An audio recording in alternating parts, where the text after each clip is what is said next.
बढ़ते आगे, ओम प्रकाश, राजभर और आजम खान के बीच आज बड़ी जुबानी तकरार हुई। मैं आपको ये पूरी खबर दिखाऊंगा, उससे पहले राजभर की चौंकाने वाली रणनीति की एक पुरानी तस्वीर आपको दिखा दूं। मैं आपको उनके पिछले साल अक्टूबर के 2 बयान एक साथ सुनाने जा रहा हूं, जिसमें उन्होंने पहले भाजपा के साथ जाने के संकेत दिए थे और उसके 5 दिन बाद राजभर ने सपा के साथ गठबंधन का ऐलान कर दिया। अब ओम प्रकाश राजभर अभी तक तो अपनी पार्टी, अपने मोर्चे की ताकत पैदा कर रहे थे। अब हम समझौते के लिए लखनऊ आए हैं। आप लोग समझौता जो भी करना चाहें इन मुद्दों के आधार पे, तो हम समझौता करने को तैयार हैं। समाज हित में ओम प्रकाश राजभर कोई भी कुर्बानी देने को तैयार है। समाज हित कहाँ था? नहीं, उस समय वो दौर एक दूसरा था, आज का दौर दूसरा है। अभी किसी से कोई बात नहीं हुई है। करेंगे किससे? अब सोचेंगे, निकालेंगे डायरी में, देखें किसका किसका नंबर है पुराने। के बात तो सबके होंगे। नहीं, सबके नंबर नहीं है भैया भाजपा। नहीं, सबके नंबर नहीं है। वो सबके नंबर डिलीट कर दिए थे, कुछ लोगों के रखे हैं। अमित शाह जी का है, मोदी जी का है। वहाँ संभावनाएं दिखती हैं? नहीं, संभावनाएं सब जगह दिखती हैं, जहाँ तय हो जाए वहाँ तय है। भारतीय जनता पार्टी को खत्म करने के लिए, सत्ता से बेदखल करने के लिए हमारा उनका समझौता है। सीटों का कोई झगड़ा नहीं है। एक सीट भी नहीं देंगे तब भी समाजवादी पार्टी के साथ रहेंगे।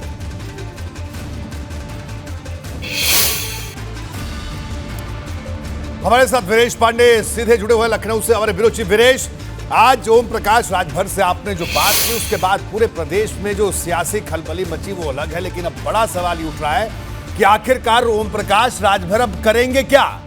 इतना तक कह दिया कि जब अखिलेश यादव गाना बजाएंगे कि मेरे अंगने में तुम्हारा क्या काम है, तो अगला अंगना ढूंढेंगे।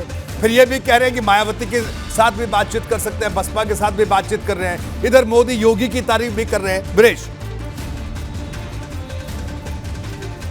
देखिए, ओम प्रकाश राजभर ने यह भी कहा कि अभी तो कांग्रेस भी बाकी है, वहां भी पहुंचना है। देखिए रोहित जी, ओम प्रकाश राजभर ऐसे कर्मठ किसान हैं जो ऑर्गेनिक खेती करते हैं और सबसे शानदार खेती करते हैं अपनी जमीन पर, धरातल पर, और उसे बेचने कभी बनारस, कभी गोरखपुर, कभी दिल्ली और कभी लखनऊ आते हैं। जो खरीदार है वो, जिसे ज़रूरत है वो खरीदने के लिए तत्पर होगा। ऐसा माल उनकी खेती में पैदा हो रहा है। यानी वोटों की राजनीति जो है, जिस तरीके से वो करते हैं और अपनी बिरादरी में जो वो पकड़ रखते हैं, इस बात को उन्होंने 17 में भी साबित किया, 22 में भी साबित किया और हर चुनाव में वो साबित करते रहे। इसलिए उनकी उपयोगिता बनी हुई है। जो उपयोगी है वही कामयाब है। और ऐसे में राजभर का जो कॉन्फिडेंस है, अपनी उसी कर्मठता, अपनी उसी खेती के बदौलत है।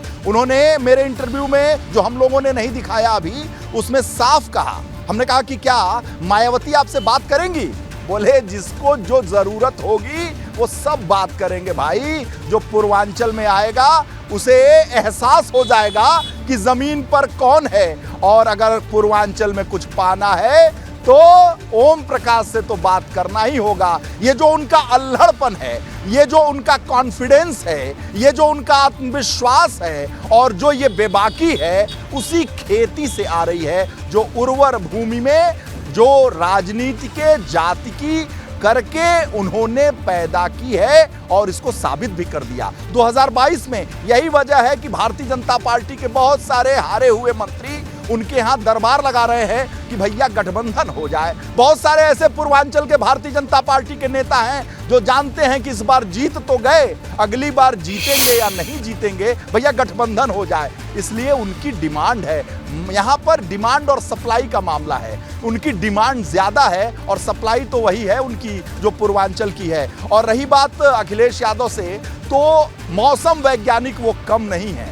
और मौसम वैज्ञानिक इस लिहाज से कि उनको एहसास हो चुका है कि अखिलेश यादव से 24 में अब कुछ नहीं मिलने वाला है। इसलिए वो तलाक का इंतजार कर रहे हैं। डिवोर्स अपनी तरफ से नहीं देंगे। वो दोषी नहीं बनेंगे कि उनके ऊपर आक्षेप लगे कि आपने गठबंधन किया था और तोड़ दिया। बिल्कुल, हम ही लोग पूछते हैं कि मौसम की तरह तुम भी बदल तो न जाओगे। तो वो बदलने वाला आरोप अपने ऊपर नहीं लेना चाहते। ये आरोप अपने ऊपर नहीं लगवाना चाहते। वीरेश, आप हमारे साथ बने रहिए। मैं आपके पास दोबारा लौटता हूं। सियासत में बहुत सी बातें गोल गोल की जाती हैं और कभी कभी यही बातें गलत मैसेज पहुंचा देती हैं।